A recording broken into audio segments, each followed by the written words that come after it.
pacientes. Estão lá comendo na casa de um de outro, porque não tem conhecidos e o comércio está fechado.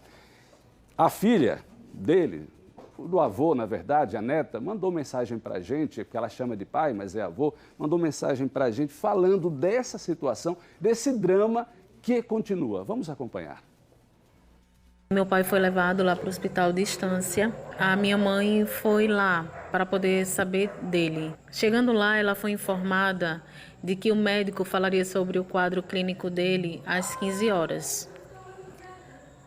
Então, ela ficou aguardando, até porque ela não tinha uma outra opção a não ser aguardar. Três outros irmãos meus se deslocaram até o hospital, até a cidade de Estância, para poder dar um suporte para minha mãe. E no horário previsto, juntamente com ela, aguardaram que o médico fosse falar, dizer algo. Só que isso não aconteceu. Então, a minha mãe foi falar com a assistente social.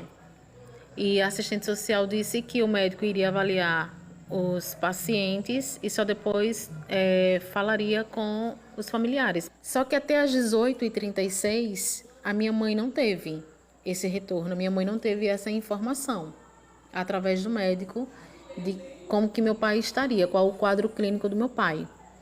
A única coisa que nós sabemos é que meu pai está da mesma forma que ele chegou lá. Está sedado, está entubado e está sendo alimentado por sonda. Mas em relação ao quadro clínico dele, nós não sabemos. Além de todo o drama da espera, ainda tem esse drama de não saber o que está acontecendo. Acabei de falar há pouco com a Gileide, ela que mandou esse áudio para a gente, disse que a situação está na mesma. Eles são aqui de Aracaju, não conhecem ninguém lá em Estância, estão na expectativa que alguém do hospital, o médico, apareça para dar algum tipo de informação. Esse assunto a gente vai conversar daqui a pouquinho com a Sara Medeiros, que está lá na Secretaria da Saúde, para saber como explicar também essa situação. Mas ontem, esse caso que a gente mostrou da neta aí, desse senhor, o seu Aurelino, foi na segunda. E ontem teve mais um drama de paciente. São vários, na verdade, mas o pessoal manda para a TV Atalaia e quando a gente recebe, a gente coloca no ar. Até para que os gestores e as autoridades e o Ministério Público possam acompanhar também e ficarem atentos. Esse caso agora aconteceu lá em Itabaiana. Uma paciente ficou na porta do hospital, dentro de uma ambulância também, aguardando um leito. Acompanhe. Olha aí a paciente, que era para Itabaiana 2, e pegar. Itabaiana 2 está aqui. Veio trazer um kit reserva para a equipe, porque precisa fazer as necessidades. Está aqui na porta do Hospital Regional de Itabaiana, aguardando uma vaga. Ninguém sabe que hora e nem para onde. Pois é, e depois de muita espera, depois de outras ambulâncias chegarem para levar oxigênio, porque tem toda essa problemática que o pessoal, que os enfermeiros do SAMU estão passando também. Ficam sem beber água, sem comer e ficam trocando o oxigênio. Bem, a gente lamenta muito isso tudo que está acontecendo, a gente sabe que é este momento que nós estamos vivendo, mas estamos há 70 dias, mais ou menos, de isolamento social aqui no estado de Sergipe, para que o Estado e os municípios pudessem se preparar nas unidades de saúde. E a gente vai falar sobre isso agora, sobre essa taxa de ocupação dos leitos, como andam os leitos, tanto na rede pública quanto na rede privada, com a repórter Sara Medeiros, ao vivo. Ela está na Secretaria de Estado da Saúde. Com você, Sara. Pois é, Ricardo, a gente veio em busca dessas informações, a gente vai conversar com o diretor da Rede de Atenção à Saúde da Secretaria Estadual, o João Lima, mas ele ainda não chegou, a gente está aguardando ele chegar aqui para justamente passar esse panorama atual. Como é que está essa situação? Porque a gente sabe que esse número ele muda a todo momento. Há pacientes que recebem alta, que saem, outros que chegam. Até a noite desta terça-feira, a taxa de ocupação dos leitos de UTI na rede pública estava em quase 80%, estava em 78,8%. A gente quer saber se justamente, vai permanece hoje nessa mesma taxa, se aumentou, se diminuiu. Existe a expectativa, Ricardo, de que o governo do estado, nos próximos 15 dias, faça aí a inauguração de mais 50 leitos de UTI.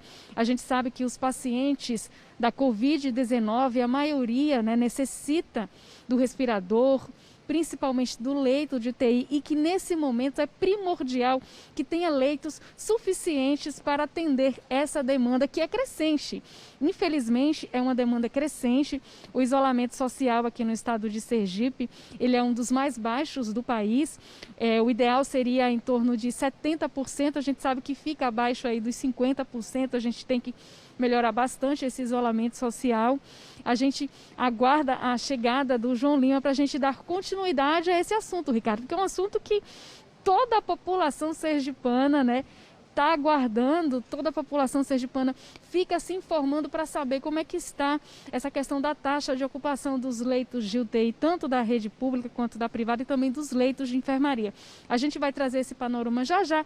Só ele chegar aqui, a gente já está posicionado aqui bem na porta aqui da secretaria, na porta de entrada. Ele chegando, a gente já volta aí com você passando essas informações. Ricardo. Ok, Sara, muito obrigado. A gente também tem acompanhado, ou pelo menos buscado informação com o Ministério Público Estadual, a área da saúde, com relação ao acompanhamento que o Ministério Público está fazendo com relação aos leitos aqui no estado. Olha, agora 12 horas 18 minutos, 12 e 18. Vamos voltar com Sara Medeiros, que está lá na Secretaria de Estado da Saúde, ao vivo. Com você, Sara. Pois é, Ricardo, a gente ia conversar com o diretor da Rede de Atenção à Saúde, João Lima, mas ele teve um probleminha, não conseguiu chegar a tempo. A gente vai conversar então com o assessor de comunicação da Secretaria Estadual da Saúde, o André Carvalho.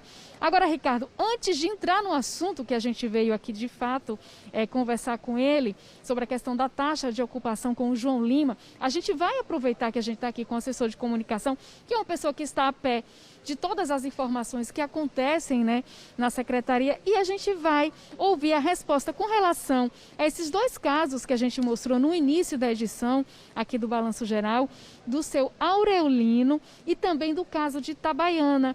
O André já tem aqui uma resposta para a gente com relação a esses casos, né, André? Boa tarde. Boa tarde, Sara. Boa tarde, Ricardo, todos que estão acompanhando. Então, o seu Aurelino, ele deu entrada numa USB, tá, com uma crise convulsiva.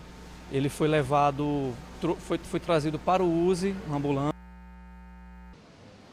Pois é, Ricardo, e a gente trabalha com a tecnologia, e a tecnologia nem sempre é tão eficiente. Deu uma panezinha aqui no nosso sinal de internet, mas já voltou, e a gente vai continuar com o André justamente dando essa resposta com relação aos casos do seu Aurelino e também do caso de Itabaiana. Vamos recapitular, André, desde o início? Vamos lá. Então, o seu Aurelino, ele deu entrada numa unidade básica de saúde, tá? Com uma crise convulsiva, foi trazido para o USE para ser feito uma tomografia tanto do crânio como do tórax. No crânio não se detectou nenhuma anormalidade, mas no tórax se percebeu uma área de lesão pulmonar.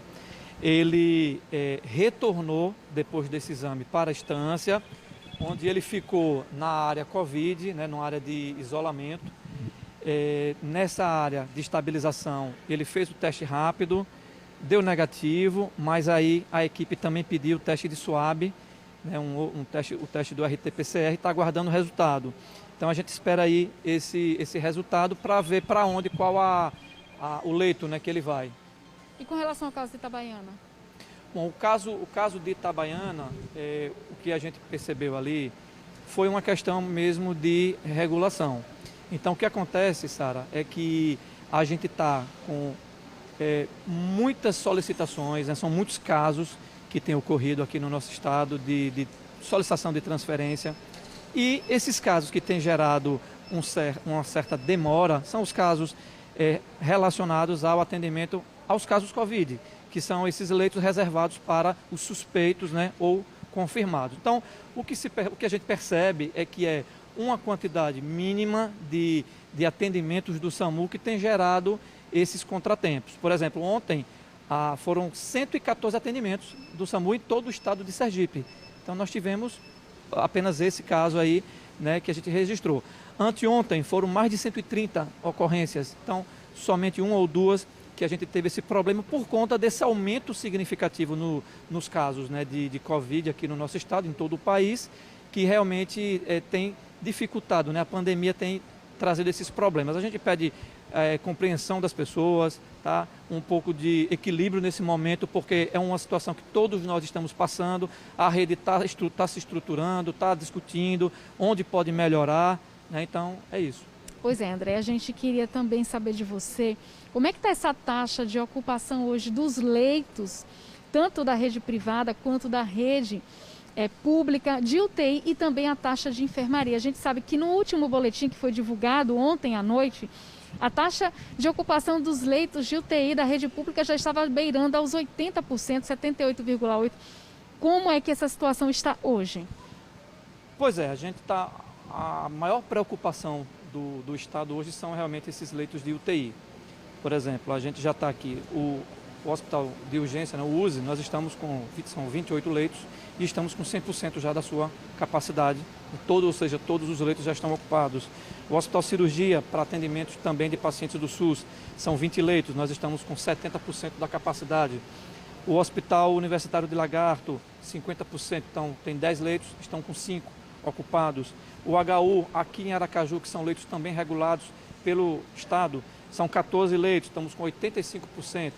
O regional distância são 12 leitos, inclusive leitos criados recentemente, 12 leitos de UTI só para atendimentos da Covid, e nós estamos com 8 pacientes, são 66,7% de ocupação. Então, são 85 leitos no total, na rede estadual, e a gente está aí com uma ocupação de 67 pacientes nesse momento. O Estado, Sara, trabalha para estar ampliando ainda mais esse número. A gente vai ter aí nos próximos dias um aumento de pelo menos aí, né, em torno de 40 leitos de UTI. O Estado já vem trabalhando essa ampliação, tá? Nos próximos dias a gente vai estar anunciando essa novidade, esses novos leitos para atender os pacientes do SUS. Esses novos leitos, a estratégia da Secretaria vai ser que eles serão colocados em funcionamento onde? No USE e também no interior, para ter uma retaguarda também para os pacientes do interior? Então, o Estado está trabalhando de forma para ampliar esse atendimento, né, em todo o Estado. Nós temos uma dificuldade em alguns hospitais, devido até pela própria estrutura física, de que os hospitais eles não deixaram de atender outros agravos, né? Acidentes, casos de derrame cerebral, infarto. Os problemas de saúde eles acontecem simultaneamente aos casos de Covid, né? Os hospitais eles continuam porta aberta, né, atendendo todos os casos. Então, tem certas unidades que você não tem como, é difícil você estar instalando novos leitos de UTI. Mas, por exemplo, Estância, o Estado já criou esses 12 leitos. Em Lagarto, nós temos 10 leitos de UTI no hospital universitário, vão ser criados mais 20, então serão 30. A gente tem outros hospitais com leitos de retaguarda, né? Leitos de estabilização, que tem ventilador pulmonar, se for necessário, né? Você estabiliza, você medica e faz, consequentemente, depois uma transferência. Mas o Estado está trabalhando nessa ampliação, aqui em Aracaju também, a gente sente a necessidade de mais leitos de UTI aqui e também, possivelmente, no interior. Só para a gente encerrar, André, os casos estão crescendo numa velocidade muito grande, a gente tem acompanhado, infelizmente. Em contrapartida, a taxa de isolamento social, que é o principal, o primordial para conter essa disseminação do vírus, ela é muito baixa aqui. Está faltando realmente também um pouco mais de conscientização da população em cumprir esse isolamento social? Acreditamos que sim. A gente vê que basta caminhar nas ruas, em qualquer lugar do estado, que você vê as pessoas, né, caminhando, infelizmente se encontrando, né, isso é um fato. Realmente é preciso que a população ela participe mais, né, que ela atenda esse apelo. Nós já temos aqui no estado de Sergipe 116 óbitos. É um número realmente surpreendente, né? E o Estado está bastante preocupado com isso, por isso as medidas de contenção são necessárias nesse momento. Nós estamos na subida da curva, né? O país, de uma forma geral, não atingiu o pico ainda, e a gente sabe que nas próximas semanas, final de maio, início de junho, a coisa tende a aumentar mais ainda. Mas isso também depende muito do comportamento social, do comportamento das pessoas. Usar as máscaras sempre, em qualquer momento saiu, usar a máscara, tá? Um detalhe importante também, a questão da sua própria higienização. Chegou em casa, tomar um banho, deixar o calçado do lado de fora, né? Lavar sempre as mãos, manter o distanciamento, assim como a gente está fazendo, né? sempre vai conversar com alguém, vai resolver alguma coisa, mantenha um distanciamento. Essas medidas são importantes para conter a doença. André, muito obrigada pela entrevista, pelos esclarecimentos. E, Ricardo, nunca é demais a gente reforçar esses cuidados que o André acabou de colocar, né? Do uso das máscaras, da higienização das mãos. É o momento de chegar em casa, ter todo esse cuidado para que a gente passe por isso da forma mais amena possível. Ricardo. Ok, Sara, depois você pergunta ao André se tem informações sobre os respiradores que o governo do estado comprou, para você trazer depois a informação para a gente.